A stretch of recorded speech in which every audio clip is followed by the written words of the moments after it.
Straight talk from Israel. You're listening to Israel News Talk Radio.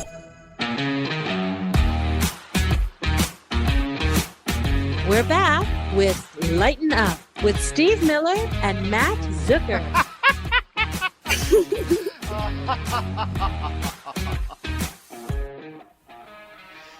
Welcome, everybody. Welcome to Lighten Up on Israel News Talk Radio. Another fun week of sharing the stupidity of humanity with me, Steve Miller, and Matt Zucker. Hello, everyone, and thank you for joining us again this week on Israel News Talk Radio. So, Matt, how was your week? Did everyone have a good week? Did you miss us, everybody? Because I missed you.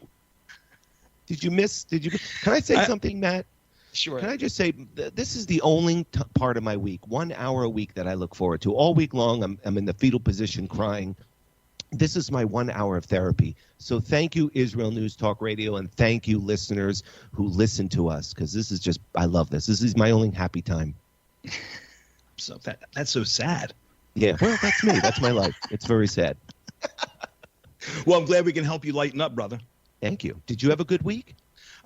Yeah, it was crazy busy. You know, I don't know. They go by so fast, and I don't really know what I do. But, you know, there's another one ahead of me, and looking forward to the challenges ahead and seeing what type of insanity we can poke fun at. For those who are new to the show and don't know, Matt is in the Holy Land, and I am in exile in an undisclosed location in America. You know, there might be some new viewers. We got a good show for you, Matt. What kind of good story? We got a good story. I want to talk about the Maccabi basketball team, how they're gonna defeat anti-Semitism. Yeah, isn't that great? Just look to a basketball by shooting team. 3-pointers. Well, I also thought we could talk about the historic meeting coming up this week between Naftali, Bennett, and Joe Biden. Oh, there's just a plethora of stupidity in that meeting. I can't wait. I'd like to be a fly. I'd like to be a fly on the wall in that. A fly on the wall? Okay. Maybe. I don't know. It might be too frightening. When we come back from the break, I do want to open up about I went out to dinner with a friend and had a really interesting experience at a restaurant. So definitely I want to talk about my waitress. Well, we have tons of other stuff. I hope we can get to even half of the stuff. You know, crazy stories out of Afghanistan, Gaza, fun. Anyway, Yeah. We'll be back in just a few minutes, and we'll get the show rolling. All right, don't go away.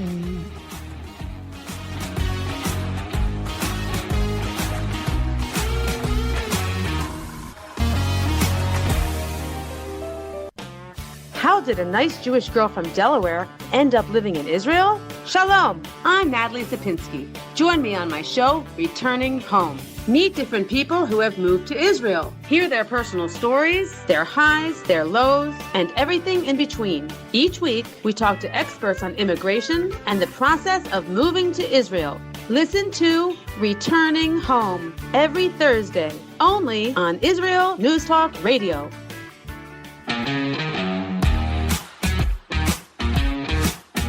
Has the news got you down? Not with these funny guys. You're listening to Lighten Up with Steve Miller and Matt Zucker.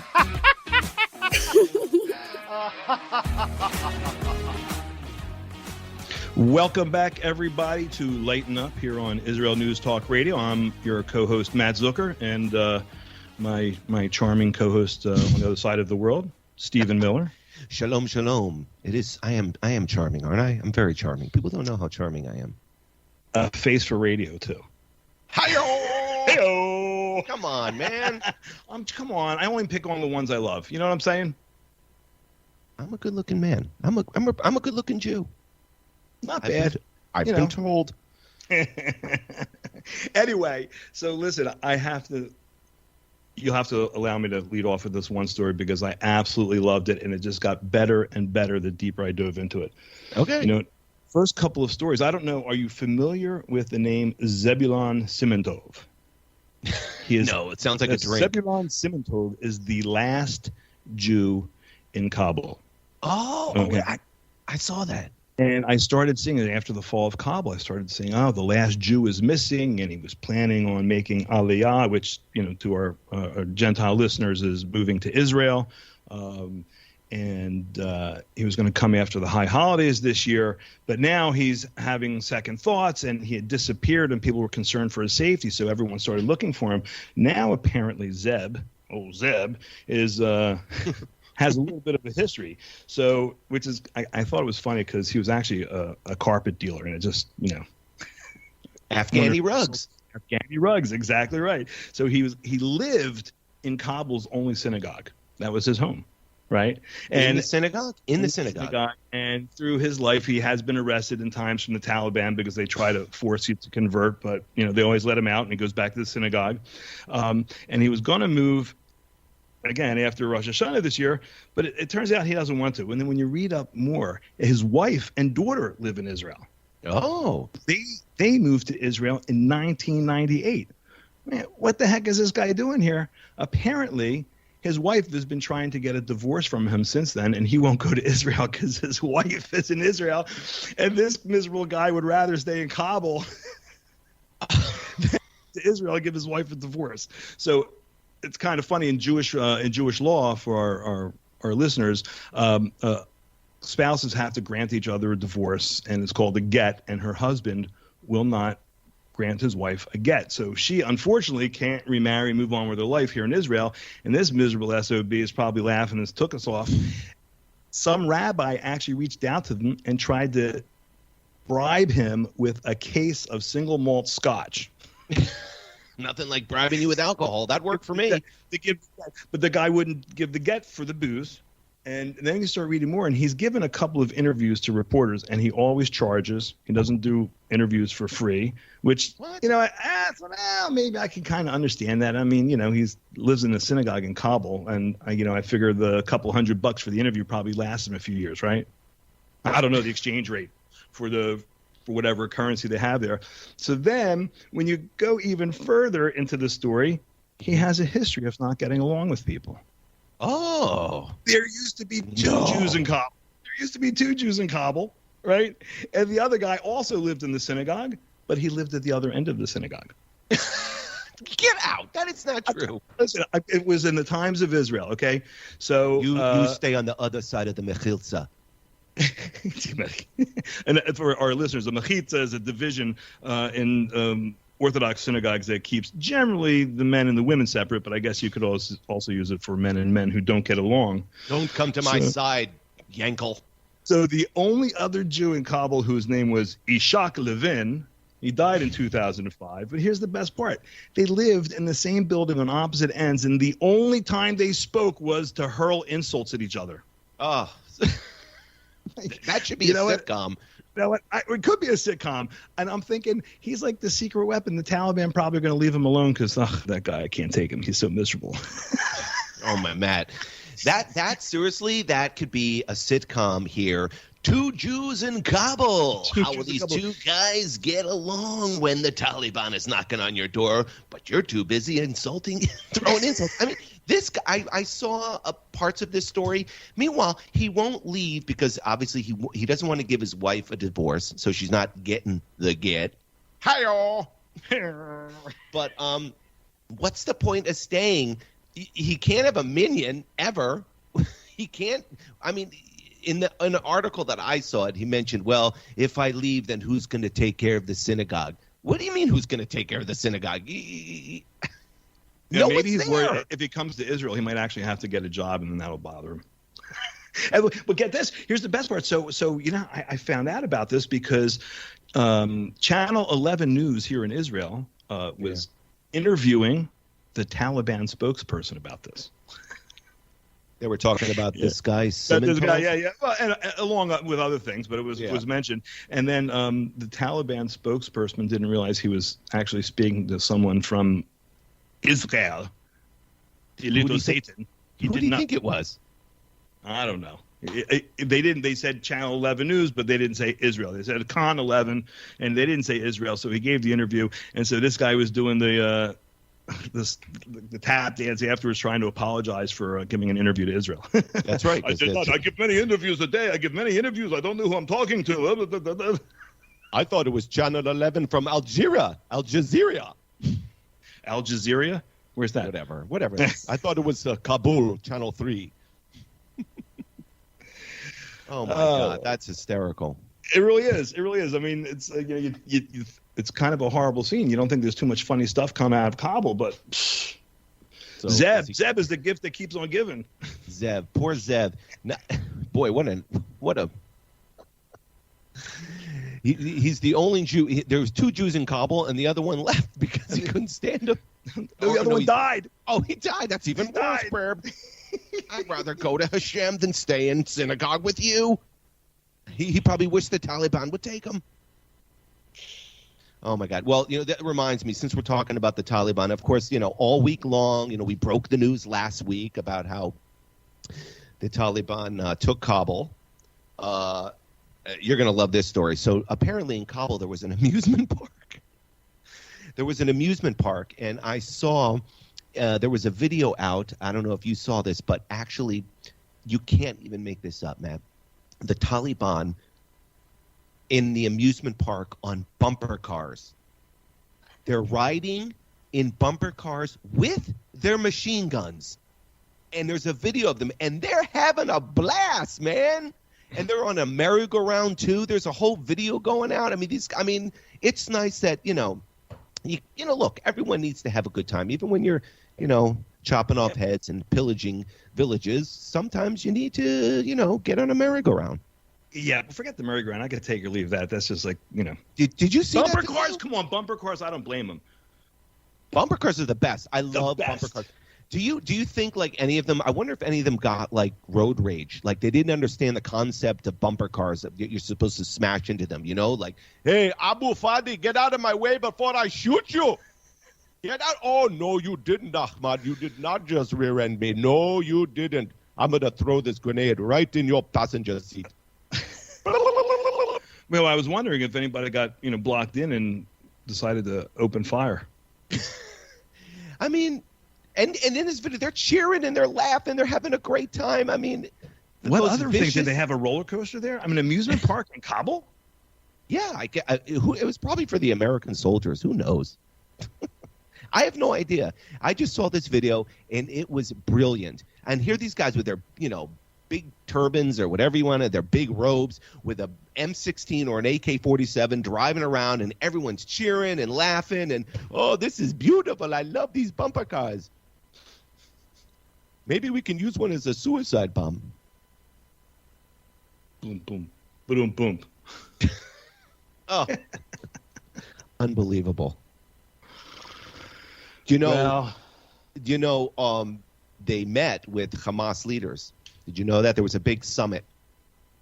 No, I did not. Yeah, Hamas leaders met with the Taliban leaders just to congratulate them on rolling through Afghanistan. The leader of Hamas, his name is Ismail Haniyeh, and he met with the Taliban leader, Mullah Abdul Ghani. And the Taliban congratulated them on their steadfast campaign against Zionist enemy. Mazel tov for fighting the Zionists. No, my friend. Mazel tov for you for taking Kabul. No. Mazel tov for you for killing the Jews. No. Mazel tov for you. I mean, this, in the picture. Come on, do you really think they're saying Mazel tov? Yes, they are saying Mazel tov. Yes, and in the photo of them was classic. It was so. They're sitting in chairs with their respective, and I'm putting this in quotes, Matt. Their respective flags. Okay. Okay, and in the background. You know how there's always like when leaders meet, there's always like some background. I want to say blue screen, but it's not a blue screen. Guess what the background was? I don't know. Jerusalem. Are you kidding me? No. It wasn't, and they're just like, I'm sure the Dome of the Rock was prominent. So. Well, of course, but whatever. It's Jerusalem. It was hysterical. And they're just like, you know what, Mullah? You hate the Jews. We hate the Jews. Let's have an alliance. Okay, meeting over. Let's go get some ice cream. Is that insane? It makes perfect sense to me. Kindred spirits. It was a summit. That's a summit. A summit. He probably, let me tell you something, Mr. Ishmael Khanani. You should come to Kabul and ride the bumper cars. We have a great amusement park. I mean, half of it's blown up, but still, we have half a roller coaster. I would love him to go to Kabul, and he could stay there. Yeah.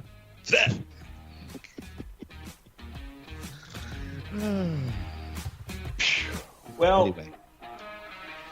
So that's it for this segment. We're wrapping up now, and after that went fast. Yeah, that did go fast. Well, when you're talking about terrorism, it goes very fast. So make sure you stay with us, everybody. Come back.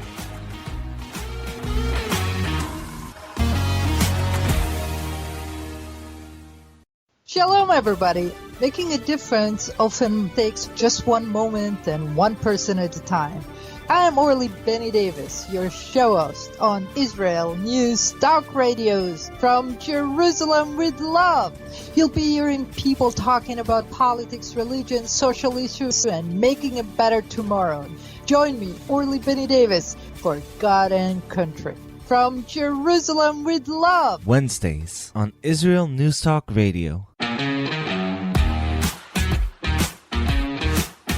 Has the news got you down? Not with these funny guys. You're listening to Lighten Up with Steve Miller and Matt Zucker. Welcome back, everybody, to Israel News Talk Radio on Lighten Up. How are you, Matt? I'm doing fine. Did you go away for the break? I hope everyone did. I hope. We have some news. On the break, we found out that the country of Zania is listening. I've never heard of that country. If you're from Zania, please call in. I'm thinking maybe it was a typo. I've never heard of. I'm pretty good with geography. I'm not familiar with Zania, but so what do you think the real country was then? If it wasn't Zania, I don't know. Albania. Oh, Tanzania. Oh, Tanzania. Yeah, well, okay, so that one, all right. That's like the cool hip turn. Yeah, instead of saying Tanzania, they just go, "Yo, man, I'm from Zania." Anyway, Matt, I wanted to talk about this in the beginning of the show, but I didn't have time. But I want to bring it up now. So I asked you about your week. So I just wanted to share with the audience. You know, every week we talk about COVID because, of course, it's relevant. It's always in the news, and people shove it down our throats. So this week I went to a restaurant. I went out to dinner with a friend of mine, and we go to this restaurant, and the waitress comes over, and of course she's masked, you know. But the masks aren't mandated here. You don't have to wear them anymore. So it's a choice. And first of all, when your server comes over in masks, I can't even understand what she was saying. I mean, she's trying to read the specials, and it just sounds like, excuse me, what? Oh, that sounds delicious. So I asked her, I was like, listen, I just want to ask you, you don't have to wear the masks. No one in here is wearing them. Why are you wearing them? Why are you wearing it? She's like, I swear, Matt, she goes, first of all, she's like, I just want to start up by saying that I'm double vaxxed, okay? I'm double vaxxed. And this is how the liberals, the young, hip liberals talk. I'm double vaxxed, but you know, there's so much craziness in the world with all these variants, so it's my personal choice to wear the mask. So, you know, and I just think to myself, wow, you are thoroughly insane. And so we go through the whole meal. I mean, she was a fine waitress, a sweet girl. I have nothing against her. But, you know, that's like the hip thing, double vaxxed. Has anyone ever said that to you? I'm double vaxxed. You're triple vaccinated here in Israel, man. I'm triple vaxxed, and I'm wearing triple vaccinated. I'm wearing 10 masks. Anyway, so we get the check, and this is so, you know, my friend and I leave her, you know, of course I leave her a good tip. I'm not going to hold it against anyone, but, you know, I was just so aggravated, first of all, because I couldn't understand anything she's saying with her mask. She mumbles through everything, and the whole double mask thing. So on the check, well, I pay by credit card, I sign the bill, and then on the check, my friend takes the check and decides to write, Trump is still our president. And then we ran out of the restaurant because we were scared of the liberal. We're like, don't let her see it. Let's go. We're running out of the restaurant. Listen, you know you can't go back now. Oh, I know. I think it's just spin your food for sure. Oh, believe me. She showed that. Look what these people wrote. Meanwhile, I gave her like a 25% tip. But, I was just like, I'm sorry. Don't come to my table and be like, I'm double-vaxxed. Right. Did you see that meme that's going around on the internet? Right. It's like, remember Batman, right? When they put the big, they would project his logo up on the sky to call him.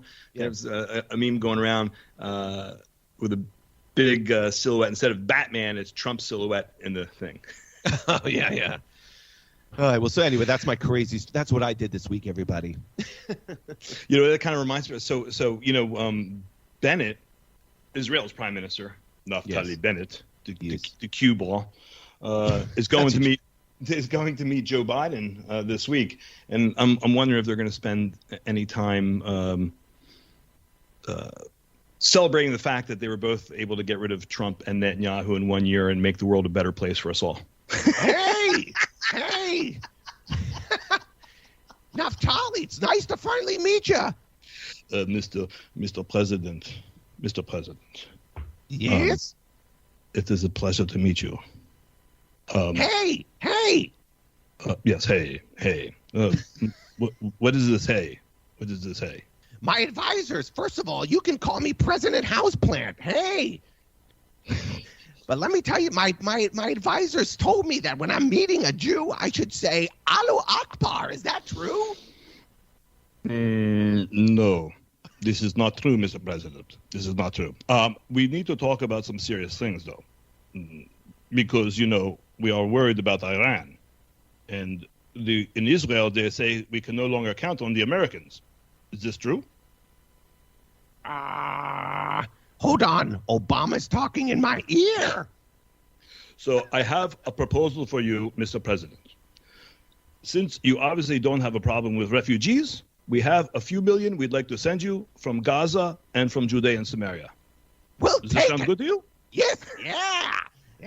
Do you want to bring peace in the Middle East? We have a wonderful idea for you.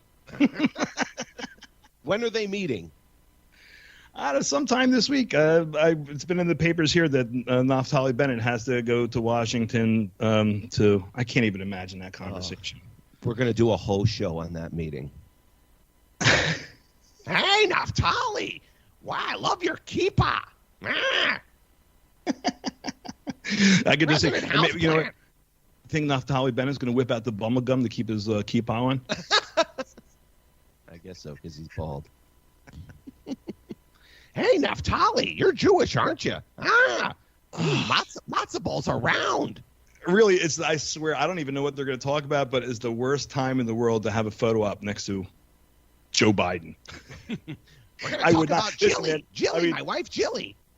I mean, Bennett's struggling enough here in Israel because this is a mess here. I got to tell you, the last person I would want to have a picture next to is Joe Biden. I like pictures. Maybe, you know what? Maybe Bennett figures, hey, I'll go meet with Biden, and it's going to make me look like a gem. Hey, Naftali, will you bring me some coloring books? Oh, I think finger painting is probably more Joe's speed. I like colors. The sun is hot.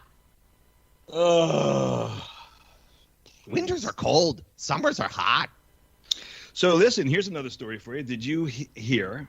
And in Israel, 23 tons of chocolate have been confiscated on their way to Gaza through the Egypt border because they said it was to raise funds for Hamas. Chocolate? Did you ever? Yeah, they're selling chocolate. They're selling chocolate to raise money for Hamas. It says, according to the Times of Israel. I'm like, really? And they have pictures of all these like chocolate bars. Did you ever play Little League when you were a kid and have to sell chocolate bars to raise money for your uniforms and stuff? Yes. I figure that's what they're raising money. How many chocolate bars for a rocket, right? or for an IED perhaps. Oh, Mahmoud, we need to have another tunnel. The Israelis blew too many up. We need to sell some chocolate bars. 23 tons. Who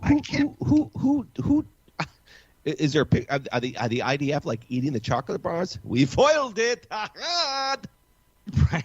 That's all right. You think the IDF just took it because they were hungry and wanted a snack? We are now eating your rocket money. I don't know what to make of it. It's like, when did this happen? It was just this past week, right? I collect articles each week. This article was from, I don't know, 5 days ago. 23 tons of chocolate bars headed to the Gaza Strip were part of a network financing Hamas military operations in the territory. Oh, their network, their finance. Follow the money, and it will lead you to Hershey. Yeah, but here's the best part. You know who? Oh, it says here who intercepted the shipment was the tax authority, not the Shin Bet or the IDF. The tax authority, because you can't cheat the tax man, even in Israel. Hamas, you want to throw rockets? No problem. Don't cheat the tax man. Excuse me, what are you doing with those chocolate bars? Where are you going? Come here. Come here. Chocolate bars. Chocolate bars. Go figure. Well, they probably have bad teeth over there in Gaza, right? Do they have dentists over there? Do you know, listen, the toothbrush was invented in Gaza. Did you know that? Oh, stop. That's fake news. No, it's not. If it was invented anyplace else, it would be called the teeth brush. Boom. Hi-yo! Oh! Come over to the couch, Matthew. Was it really invented in Gaza? The toothbrush? No, Oh. they don't have toothbrushes. See how I don't stupid even I think am? I don't even think they have I believed you. toilets. I believed you. I was like, oh my God, that's amazing. Dad, your knowledge is unbelievable. No, I was joking about the toothbrush, but I wasn't about the toilets. They don't have to. No. Matt. Anything else? I have it on good authority from people that have had to enter in houses that they don't have toilets. I can't attest personally, but I've heard from reliable sources when they go into some of the Arab houses to search things. They find a lot of things, but not toilets. Well, they're not going to find chocolate bars anymore now either. How much are they selling each bar for? It didn't say. I don't even know the currency they use in Gaza. Is it U.S. dollars? Is it shekels? It's chocolate sauce. I don't know. Seashells? Shekels, our producer says. So, our producer. Ooh, that has to be very horrible. Our producer says. They use Israeli currency. Those poor people. Listen, buy as many chocolate bars I want. It was at Hershey's? Did it say what it was? It didn't say what brand, but the box on here says Cocoa Lovers. Cocoa Lovers. Cocoa Lovers. Yeah. Well, it's good to know that terrorists love chocolate. I mean, everyone has to have a sweet tooth. Who doesn't? Yeah. Chocolate's my favorite. It's my favorite poison. Anyway, that's about it for this segment. So we'll be coming right back for our final one in just a few minutes. So hang in there. Woo. And don't go away. We'll finish the show strong. Hi, y'all.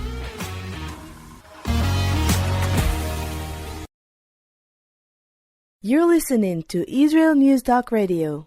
This is Shai Bentako, and each week I'll be webcasting to you from Judea, origin of the word Jew, a people besieged and beleaguered in every generation. Nazi Germany's but a memory, but in its place the world invented the phantom Palestinians as this generation's internationally authorized Jew killers. Tune in for a different slant on life in Israel, Phantom Nation, every Monday. Hi, I'm Rabbi David Aaron. The soul basics are the most profound, the most essential, and yet often the most neglected in our education. Join me for Soul Talk on Israel's News Talk Radio and discover the secrets to love, spiritual growth, and personal power.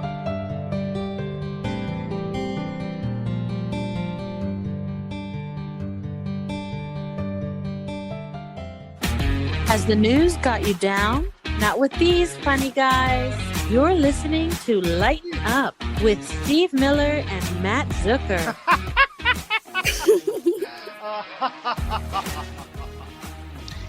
Welcome back, everybody, to our final segment. I can't believe it, Matt. The time has flown by. Too fast. In the words of Regis Philbin, this is your final segment. I hope it was just as fast for our listeners. I hope so. Did you miss us, listeners? Because I missed you. I missed you so much. Anyway, Matt, let's talk. Let's go talk a little sports. How about sports? You like sports, right? Yeah. Yeah. Yeah. Anyway, so this is what I'm going to talk about. It's happening later this month. Well, it's only 2 more weeks left of August, but the Maccabi basketball team is set out to defeat anti-Semitism. How are you going to do that? Oh, it's well, they have an event later this month. It's probably going to be either this week or next week. It's an event to honor the 1936 Olympic Games and Jesse Owens. And they're using this event and they're using sports to promote tolerance and equality. Because if there's anything that promotes equality, it's sports, isn't it? Doesn't that kind of promote inequality? Because doesn't someone always have to lose when you're playing against someone, and there's always someone better than you? That is old school. Come on, man. That is old school. Don't you get a trophy for showing up now? Oh, look, this is, I mean, you think Michael Jordan made people look equal? Did he make people look equal in the NBA? Yeah, that's old school. Like, listen, when my kids played ball, and it wasn't all that long ago, you couldn't run up the score on people, which, I mean, I guess when you're 12, whatever, playing Little League, I can appreciate it. But everybody got a trophy. My kid was in the chess club. They tried to get me to take him to tournaments where everyone got a trophy. I said, I'm not taking my kid where everyone gets a trophy. So maybe that's what, You're all got to have more equality in sports. Well, so apparently the Maccabi basketball team, they think this is going to defeat anti-Semitism. But, here's my idea. This is what I think. I think, just play along with me, I think the Maccabi Jewish basketball team should play BLM in a basketball game. That's what I think should happen. If the Jews win, BLM full contact, elbows and all. Right? You play a game. It's BLM versus the Maccabi basketball team. If the Jews win, BLM has to stop attacking us.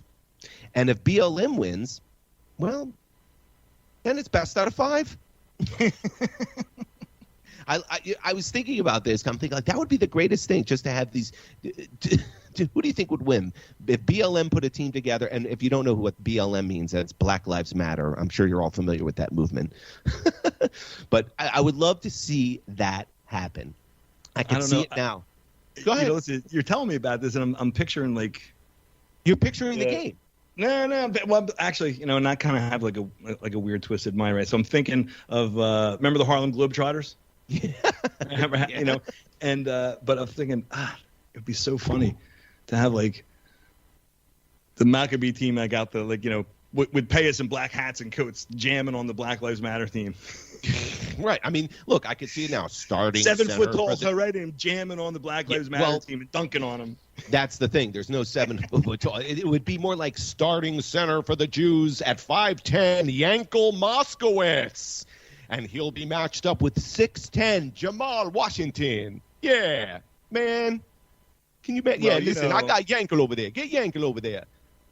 I got Yankel. I got you, Yankel. I got you, man. Pass me the ball. I'm going to dunk on Yankel, man. You got a couple of Israelis in the NBA, man. Whatever, dude. There's no. And an Orthodox Jew, a black Orthodox Jew who's one of the coaches for the Nets, right? Amari Stoudemire. I don't know. All right. Oh, now you do. All I know is that if growing up, if you were 5'10", that was considered Jewish tall. But can you imagine them playing? If you worked really hard, you could make it onto the leaflet of famous Jewish athletes. That's right. And I can't think, if BLM, excuse me, if BLM played, they wouldn't be able to pronounce the names. Man, I can't pronounce these Jewish names. Why can't these Jews have regular names like Jael or Kwan or Tupac? What kind of name is Moshe? Moshe does my taxes, man. He doesn't play basketball. Well, we would lose that game, and hence anti-Semitism continues. Well, listen, I'll be honest. I don't really know how basketball is going to beat anti-Semitism, but God bless them for trying, I guess. We'd beat Antifa, though. We would beat them. Yeah, I can't imagine they're very good at sports. No, but BLM, yeah, they'd kill the Maccabi team. So listen, talking about sports, and this isn't really sport like basketball, but we talked about during the Olympics all of the judo wrestlers, judo wrestlers, whatever they are, they wouldn't compete against Israelis and stuff like that. We have another Muslim who will not compete against an Israeli. And this time he's a child chess player from Mauritania. Okay. Chess. And yeah. He's a chess player. Abdel Rahim Al Talib Muhammad. 14-year-old, I'll tell you what, that name is a mouthful, right? 14-year-old Mauritanian chess player. He pulled out of the Junior World Cup because he didn't want to face an Israeli player. And he was quoted. This is the best part. I wonder if it's his quote or if it was written for him, because he probably can't write. He was quoted as saying, "I decided to retire because I refused to play with a representative of a fictional country that in reality does not exist." About the state of Israel. This poor kid, I figured, listen, man, if you're a chess champion, you can't be a total dummy. But then again, he's from Mauritania, so maybe, the talent pool doesn't run too deep. I don't know. But the fictional made-up country of Israel, Mauritania wasn't even a country before 1960. What is Mauritania? I've never even heard of that. Is that is that a country on the Risk board? You know the game Risk? No, I don't think it is on the Risk board. But it's like a previous French protectorate. Whatever. The French. So the French. It was a French colony until 1960 when they got their freedom. But I was like, a made-up country. You want to hear about a made-up country? I'll give you the name of a made-up country, kid. Palestine. He's 14 and he's retiring. What a life! I've made so much money in chess, but I won't play the Jews. I think that might be a translation issue, because I don't think he's really retiring. I think he retired he quit is what he did. He did not retire. He Abdel Rahim Al Talib Muhammad. Yeah, say that. Every time you say that, I have to take a shot. Abdel Rahim Al Talib Muhammad. Boom. Abdel Rahim Al I can't say it more myself. I can't say it. Now you have to drink. Say it. Man, that's unbelievable. Well, there you go. More stupidity in the world. Chess. That's not. You're not even an athlete, Muhammad Rahim. You're not an athlete. Oy. So listen. Speaking of idiocy, right? I'm glad we have time for this one, because it was just jumped right out at me. Report: left-wing groups behind significant amount of campus anti-Semitism. No. A new report has been out that apparently rising anti-Semitism on American college campuses is coming from the left, not the right. No. I'm thinking to myself, news break. I hope they didn't spend too much money on that study. That study takes literally one day. Just go to any college campus. Any college campus. It is unbelievable. So and hold an Israeli flag and see what happens to you. It was a study done from the Jerusalem Center for Public Affairs. And I was like, God, I hope you didn't spend too much money, because that's the stupidest study I ever came. And apparently people were surprised that it wasn't, one of the 12 white supremacists that are in America. You know how they got funded by that study? No. They got funded by chocolate bars. Kosher Wait, chocolate. Matt, I have some entertainment news just to finish off our show. This is from the world of entertainment. You know the show Jeopardy, right, with Alex Trebek? Yeah, I remember him. So he passed away, and they've been looking for a new show host. So they found a show host. His name is Michael Richards, not to be mixed up with the actor Michael Richards, who played Kramer on Seinfeld. But anyway. Oh, I was going to say, that would be awesome. No, yeah, that would be awesome. But no, this guy. So his episode will air on September 13th. Now, they gave him the job, but then he's already been fired and let go because they found a podcast of his from 2013 to 2014 where he was demeaning and making fun of Jews, Asians, women, and homeless people. That's my favorite. Homeless. He's making fun of the homeless. Like there's hundreds of homeless people that are picketing around Sony Television out in Los Angeles. So they fired him. So he's not even. So before it even gets to be the host, now he's gone. And in the article it said they described him as the perfect cookie cutter host mold of a white, squared jaw man. It was the white that did him in. Or the square jaw. Matt, do you have a square jaw? No. Okay, because if you had a square jaw, I'd call you a racist. Only white square jaw men are racist. Are you kidding me? And I love how, the homeless. Look, if you're going to be homeless, I always thought I used to live out there in California, and I always used to believe when I saw homeless people, if you're going to be homeless, the best place to be homeless is either in Los Angeles or Florida. Nah, my best friend lives in Boulder, and they have a huge homeless population there because it's like perfect weather. Even in the wintertime, it's not that cold. Yeah. Do you know my sister used to live in Paris for a number of years, and there once the homeless people went on strike. And I don't understand. I will stop defecating on the ground when I get whatever I need. How does a homeless person go on strike? Well, I'm going to get a job. You know what? I feel bad for the homeless people that have dogs, because for the dog, that's just like the walk that never ends. So that's my big story in the entertainment. That's the entertainment news, everybody. Did you have fun today, Matt? Listen, I always have fun. I just hope the other people with me have fun. Thank you so much, everybody. And please join us every Monday, 10 a.m. Eastern Standard Time, 5 p.m. Israel on Lighten Up. See you next week. Woohoo! IsraelNewsTalkRadio.com. Israel News Talk Radio's chat room. Just click the orange button at the top of the IsraelNewsTalkRadio.home page, log in as yourself or an anonymous guest, and join in on the fun. You'll meet other listeners from all over the world who listen to Israel News Talk Radio, and you can make new friends. Israel News Talk Radio's chat room. It's the closest you can get to being in the studio with us. We love listening to Israel News Talk Radio. Where can you get the inside news on Israel? At Israel News Talk Radio, we're dedicated to sharing Israel's inside story with the world by providing our listeners with news on Israeli politics, current affairs, and Israeli Jewish culture. The Israel News Talk Radio homepage also provides you, the listener, with useful information at your fingertips, with scrolling news headlines, weather, currency exchange, Shabbat candlelighting times, and so much more. Our radio programming is always accessible and on demand. We operate absolutely free of charge for everyone, everywhere. If you love what we do, partner with us now by becoming an Israel News Talk Radio supporter. With your support, you'll be inscribed on our Israel News Talk Radio Wall of Fame. There's nothing like us in the world. Be part of something great. Israel News Talk Radio. Straight talk from Israel.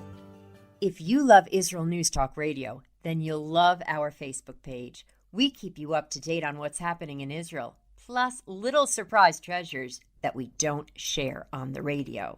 Go now to follow us on Facebook. Just look for the Israel News Talk Radio Facebook page, and don't forget to subscribe and follow us by clicking on the like button. We post great stuff there that you'll want to share. Israel News Talk Radio on Facebook and Israel News Radio on Twitter. News, opinion, and more. You're listening to Israel News Talk Radio.